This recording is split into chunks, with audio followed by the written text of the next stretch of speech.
I'm Francesca Maxime. And I'm Matt McClure, and this is Currents. With same-sex marriage on hold in California, we'll look at what's next and what it means for the rest of the country. African Americans and abortion, one bold effort to save lives. And learning to help people heal after abortion. Many priests, they have this idea in their head that they're being compassionate, or they don't want to talk about it because they're afraid they're going to hurt somebody who's suffering. And our message is that that's not true.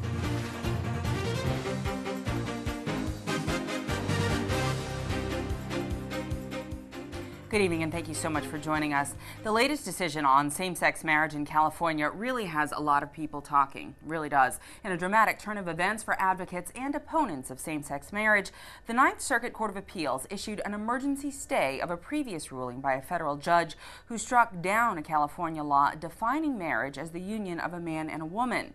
This means that, as of now, same-sex marriages in California, well, they're on hold. That's right, and while the decision has come as a blow to same-sex marriage advocates, it has plenty of people claiming victory. The California Catholic Conference says it was gratified with the Ninth Circuit Court decision. The National Organization for Marriage, also applauded that ruling. I had a chance to speak with its president, Brian Brown, by phone earlier today. Well, Brian Brown, thank you so much for joining us here today on Currents. We really appreciate your time. Thanks for having me on. Well, first of all, just your reaction to this Ninth Circuit decision to delay same-sex weddings for now. Well, it's a great victory for the 7 million Californians that voted to protect marriage, and also for the rest of the states throughout the country where folks have been able to vote for marriage. While it is a great victory, we did predict this, and I think that some that were covering this story just sort of took the talking points from the proponents of same-sex marriage and ran with them, because there was this idea that because the Ninth Circuit is so liberal, that the Ninth Circuit would uphold Judge Walker's ruling denying the stay, and that was not in fact the case. They extended the stay, and that's exactly what they should have done. Whenever you have a case like this that is so fundamentally it doesn't follow precedent, the normal course is to have a stay and allow the higher courts time to review, and I'm glad that that's happened. Right. A lot of people will say they see same-sex marriage as a civil right, and they say you don't put civil rights up for a vote. What do you say to that argument? Well, first of all, some people may say that, but the majority of Americans do not believe and know that there is no civil right to fundamentally redefine marriage. No court prior to Judge Walker has upheld that there's some constitutional right to redefine marriage, and that's because marriage is fundamentally defined by the fact that it is a union of a man and a woman. It brings the two halves of humanity together and connects them with any children that they might bear. That is what marriage is. And the attempts to hijack, for example, the civil rights movement of the 60s and to claim that somehow same-sex marriage is the same struggle as the struggle for racial equality, this is totally false. Holding on to a view, I mean, we have a divorce rate that's, famously about 50% now. Is it something that we're just sort of holding on to that ideal, and something that a lot of people may seem as may see as archaic, I guess, for lack of a better term? Are we holding on to that ideal of marriage instead of, allowing more people to be married, same-sex couples, for example? No, that's clearly not the case. There's something unique and special about relationships of husbands and wives that no other relationship is the equivalent of. So when you're talking about using the struggle for racial equality, or you're trying to use women's suffrage, what you're doing is you're comparing apples to oranges. The two have nothing to do with one another. This is not just the United States Constitution. This is every known human civilization throughout history has understood and known that marriage is the union of a man and a woman, because it's a very rational belief. Only this type of union can naturally bear offspring and connect them to their biological mother and father. So just on that level, there's something unique that no other relationship is the equivalent of. And just for that reason alone, marriage should be maintained as the union of a man and a woman. And even if the state were to somehow say tomorrow that we're going to have same-sex marriage, those are not marriages. Any two people have the right to live as they choose, but they don't have the right to redefine marriage for the rest of society. Marriage is a public good, publicly understood. It's not merely a private matter, and that's the reason why the state is involved at all in marriage. So marriage goes farther than a civil union would, and that's sort of where the objection is drawn. Well, we can create, as a nation, means of remedying wrongs based on contract or anything else. We have the means within contract law to remedy these wrongs, and we should. But that is a completely separate issue from the issue of redefining marriage. But how do people sit down who are on opposite sides of this issue and at least have a rational, I guess for lack of a better term, adult discussion about it? Well, in this country, when we have emotional debates, when we are dealing with controversial issues, we need to always do so civilly. And both sides, wherever people stand, we all must condemn hatred of any kind. But secondly, the way that we resolve these issues is through the ballot box. Advocates of same-sex marriage have the right to go and put that on the ballot through state constitutional amendments and vote on it. That's how we resolve the issues. We don't find one judge who's sympathetic to us, who's willing to force his will on the rest of the country. That is not what this country is about, and that's why I think ultimately Proposition 8 will stand, whether it's in the 9th District or at the U.S. Supreme Court, because it's clearly based on precedent, and we do not have a country where judges make up the law. They're there to interpret the law, not to create law up out of thin air. All right, Brian Brown, president of the National Organization for Marriage, we thank you so much for your time today, sir, and we appreciate it. Thank you. Thanks. Well, that's certainly a story that does not show any signs of slowing down. We'll be talking about it for a long time to come, and we'll keep you updated right here on Currents. We will. Stay tuned, though. There's much more Currents straight ahead. When we return, we'll have the day's headlines, including new calls of support for Haiti.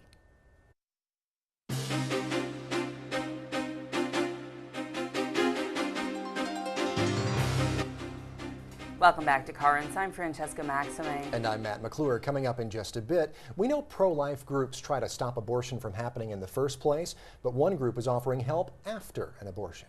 But first, let's turn to the day's headlines. A new poll out today shines new light on New Yorkers' opinions about the proposed Islamic Center near Ground Zero. The Siena College poll shows 63% of voters in New York State oppose plans for the Cordoba House, while 27% support the project. But at the same time, nearly 2/3 of New Yorkers believe developers have a constitutional right to build a community center and mosque, even if most voters oppose it. Meanwhile, Cordoba House developers today rejected a meeting with Governor David Paterson to help them find another site. The U.S. Bishops' Conference and Catholic Relief Services are urging support of a bill under consideration in Washington that would provide long-term relief to Haiti. The H.R. 6021, called the Haiti Emergency Assistance and Reconstruction Act, would authorize up to $3.5 billion over 5 years to support rebuilding efforts in the island nation. Haitians continue to dig out from the rubble after a devastating earthquake in January. In a letter to Congress, the Bishops' Conference and CRS said the bill represents an important initiative to help Haiti recover. The two groups are calling on Catholics across the country to call their representatives and urge them to support H.R. 6021. The bill's co-sponsors include Representatives Yvette Clarke and Adolphus Towns of New York. In Mexico, the mayor of the city of Santiago is dead. The body of Eldemiro Cavazos Leal was found today along the side of a road. That's 2 days after members of a drug cartel abducted him. More than 28,000 people have been killed in drug violence in Mexico since President Felipe Calderón announced a government crackdown against cartels in 2006. But politicians and police are not the only ones in danger. Innocent civilians are often caught up in the crossfire as well, and now priests and other church officials say they are under constant threat as well. We get that part of the story from CNN's Rafael Romo. As one of the highest officials in the Mexican Catholic Church, Monsignor Victor Rodriguez has been receiving the alarming reports from all over Mexico. His priests are telling him they are being constantly threatened, extorted, and abused by drug traffickers. Se han dado casos donde He says sometimes threats don't materialize, but in cases where priests haven't obeyed the drug traffickers' demands, churches have been damaged, priests attacked, and in a few cases even killed. According to Monsignor Rodriguez, some bishops have opted for canceling early evening masses to protect parishioners from the drug violence. Chihuahua is the most violent state in Mexico. Of the 28,000 drug-related deaths in the last 4 years, 40% have happened in this border state. In Ciudad Juarez, across the border from El Paso, Texas, more than 100 pastors have reported threats, and extortion has become all too common. They accuse us of being friendly to rival drug gangs, says this apostolic leader. They tell us either you cooperate or you die. Monsignor Rodriguez also says priests are forced to minister to drug traffickers. He says strangers call priests to tell them they're being picked up at a certain time and are forced to go, not knowing where they're being taken to or what service they're providing. Rodriguez also says families of priests are also being threatened. The Mexican Catholic Church has adopted several measures as an answer to the risks caused by drug violence. Priests are being asked to always wear clothing that identifies them as religious people and to restrict trips to remote areas. That is CNN's Rafael Romo in Atlanta. The Vatican is concerned about another type of drug problem. The Holy See says 700,000 people die each year because of counterfeit drugs. We get the details now from Rome Reports. The Congregation for the Evangelization of Peoples has reported that each year a shocking 700,000 people die because of counterfeit drugs. Most of the drugs are distributed in Africa and are supposed to treat malaria and tuberculosis. The World Health Organization estimates that some 30% of medicines sold to Africa are counterfeit. In some countries, such as Angola, Burundi, and Congo, half those distributed fail quality tests. Well, Catholics around the world are praying ahead of Pope Benedict's much-anticipated trip to the UK next month. The relief group Aid to the Church in Need recently issued a call for people to remember the trip in prayer. The group says its donors have pledged so far 31,000 decades of the Rosary and 130 hours of Eucharistic adoration ahead of the visit. 11,000 masses will be offered as well. Pope Benedict will travel to Great Britain from September 16th through 19th. We'll have special coverage each evening right here on the net. Well, finally, it's a case of God versus the geeks. A priest in Wisconsin is making a few adjustments to his car after his logo design got him into trouble. Best Buy sent a letter ordering Father Luke Strand to stop using the God Squad logo. The company says it's too close to its own Geek Squad design.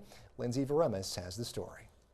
A Fond du Lac priest with God on his wheels recently had geeks at his door. He got a letter and his jaw dropped, and he didn't quite know what to do with it. This is Father Luke Strand standing proudly next to his God Squad car, a car Best Buy ordered him to change. He's very aware that every company has to protect its trademark, and that Geek Squad is a protected trademark. Father Bob Stiefvater works with Father Strand at Holy Family Catholic Church and is speaking for him because the priest is out of town. Anything that is a little bit out of the ordinary causes a buzz.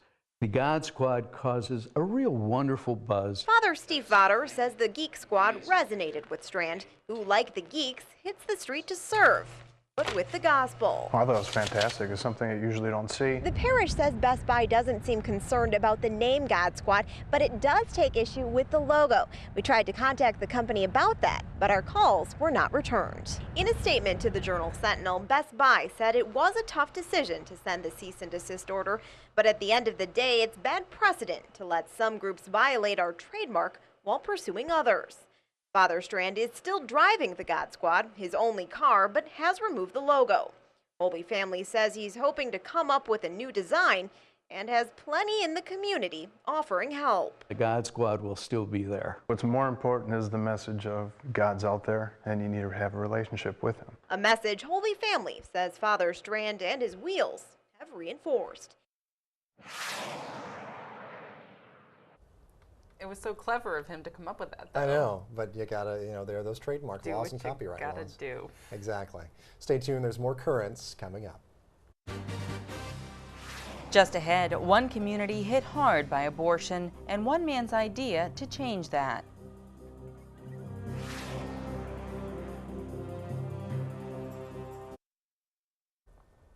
Welcome back. Well, we've seen a number of unique efforts to bring an end to abortions, and one of the latest gives a nod to the past. Yeah, the group Priests for Life is organizing pro-life freedom rides, similar to the rides taken by civil rights activists back in the 1960s. The group held its first ride last month, with activists traveling by bus from Birmingham, Alabama to Atlanta, Georgia. Meanwhile, another organization based in Georgia has its own approach to address a disturbing trend. By one estimate, nearly 40% of pregnancies among black women end in abortion. That's more than double the rate of all races combined. And one organization is trying to change that. And they have a bold advertising campaign as well. It uses billboards to spread their message, including depicting African American children with the taglines "Black and Unwanted" and "Endangered Species." Well, that ad there, those ads that you just saw, those billboards, have received a lot of attention. So to find out more, I spoke by phone with Ryan Bomberger. He's the Chief Creative Officer for the Radiance Foundation. Ryan, thanks so much for joining us here on Currents today. We really appreciate your time, sir.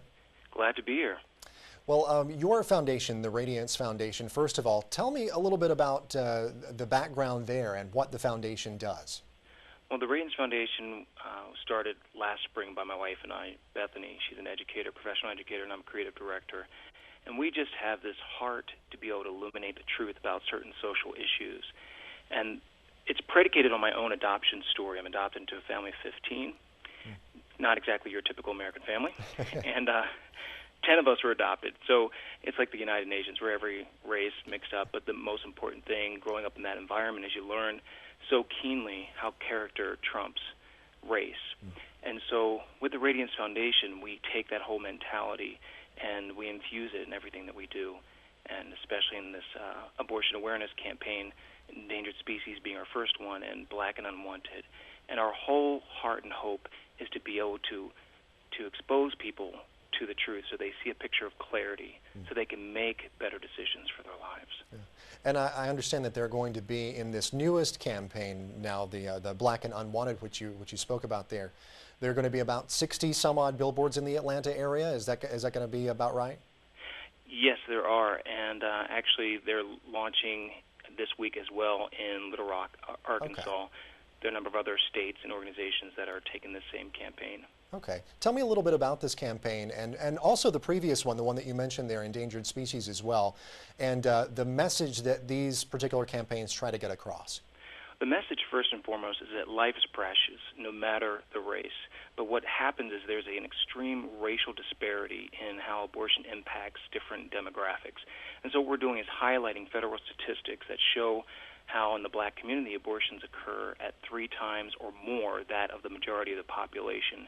And so what we're trying to illuminate is that there's a lot of destructive social policies and behaviors that happen in a community that both my wife and I have worked in for years and years and years, and we love, and we want to be able to save possibilities. So that's really the heart of Endangered Species, is to wake up a community to the destruction that's going on, to alert them to the fact that there are other options like adoption, which are a beautiful solution and don't depend upon destruction like abortion offers. That's all it offers.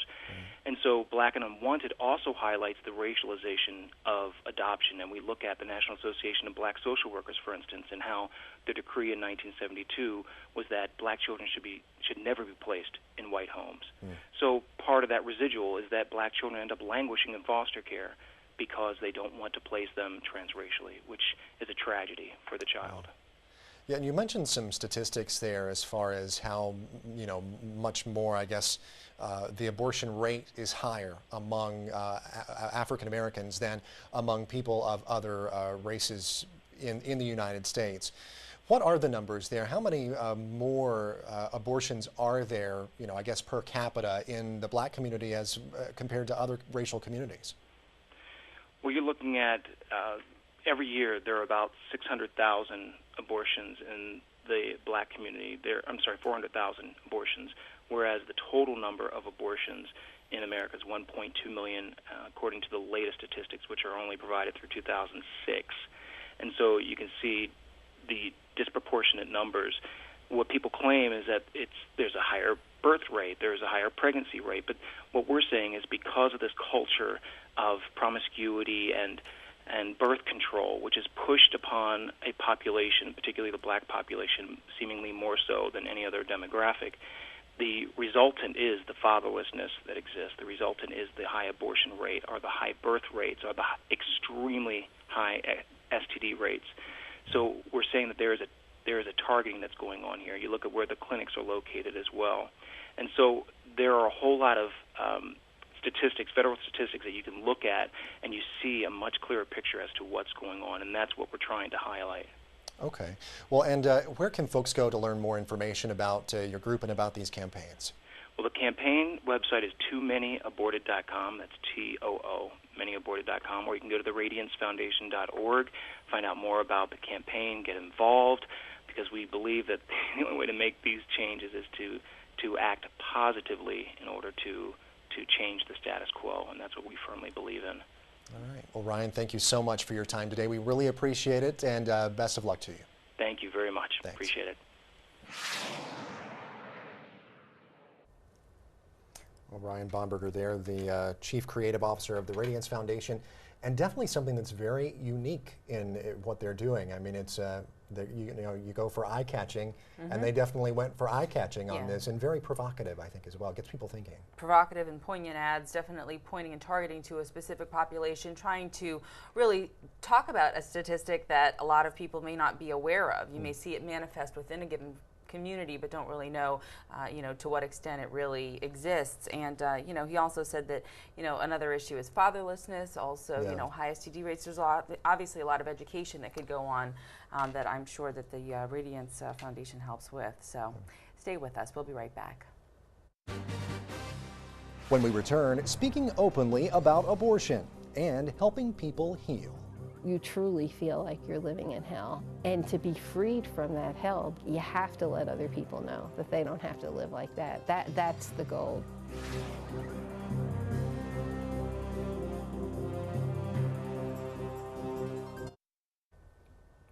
Well, we just saw one effort to stop abortions, but finally tonight, a perspective that you may have never even considered.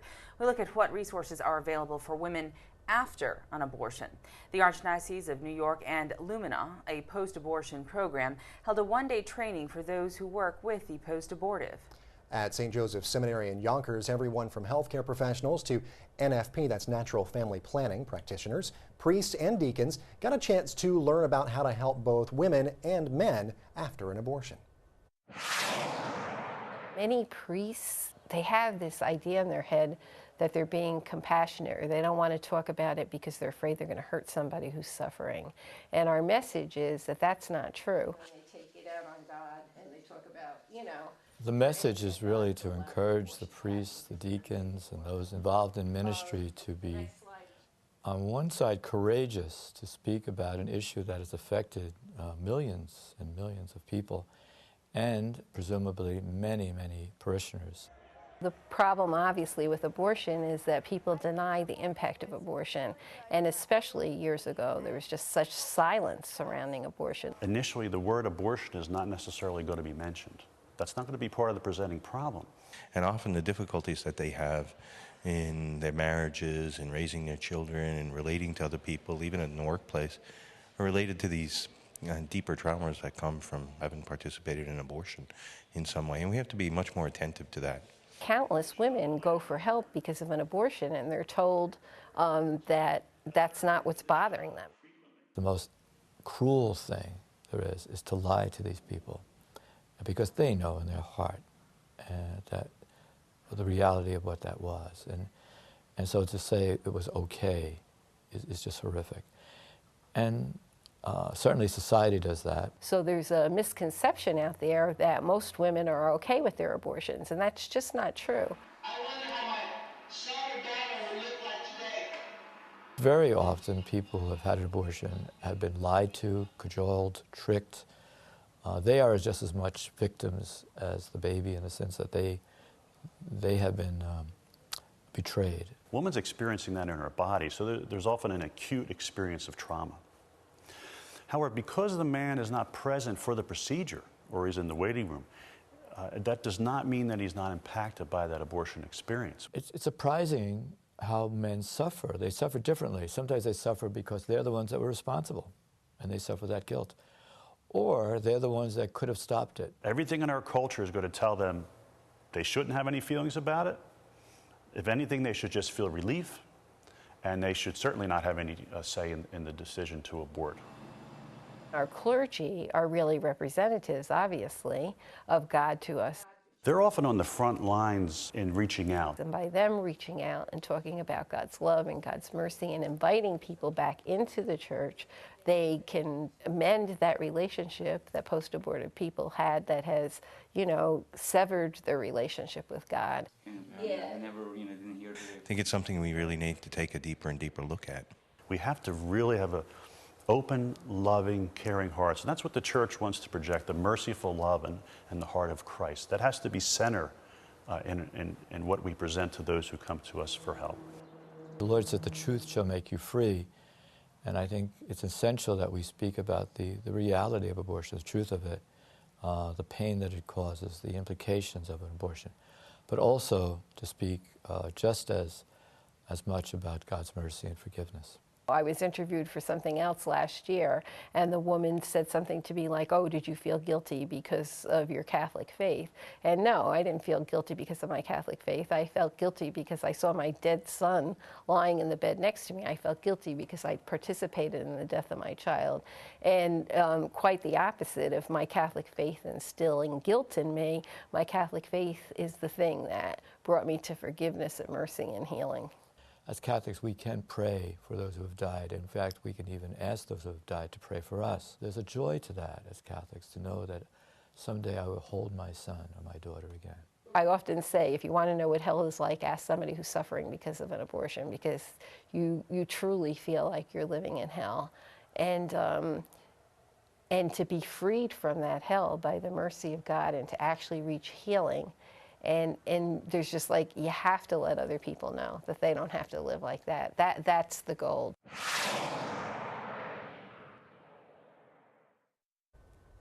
I think what she said is so poignant, is to remember that there is healing in that forgiveness. It's not a get out of jail free card. It's not that there isn't suffering. It's not like she didn't say it was living hell, basically, but that there's an opportunity to go back to the church and still seek the forgiveness within it, and, you know, feel much better about the whole process. Yeah, and I mean it's good that people are gathering together like this in this sort of forum to sort of learn about how to deal with all of those feelings and how to help others deal with those feelings, of course, is the primary focus there, because these are all, you know, priests and deacons, as we were saying, and healthcare practitioners and all that.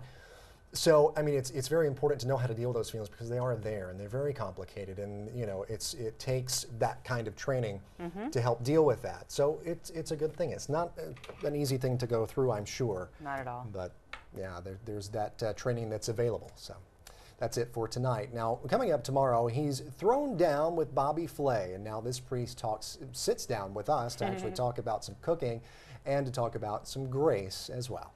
Until then, remember, we are always online at currentsny.net, and if you have a question, a comment, or a story idea, you can email us at dropusaline@currentsny.net. That is our email address. For all of us here at Currents, I'm Francesca Maxime. And I'm Matt McClure. Thanks so much for watching. Have a great night.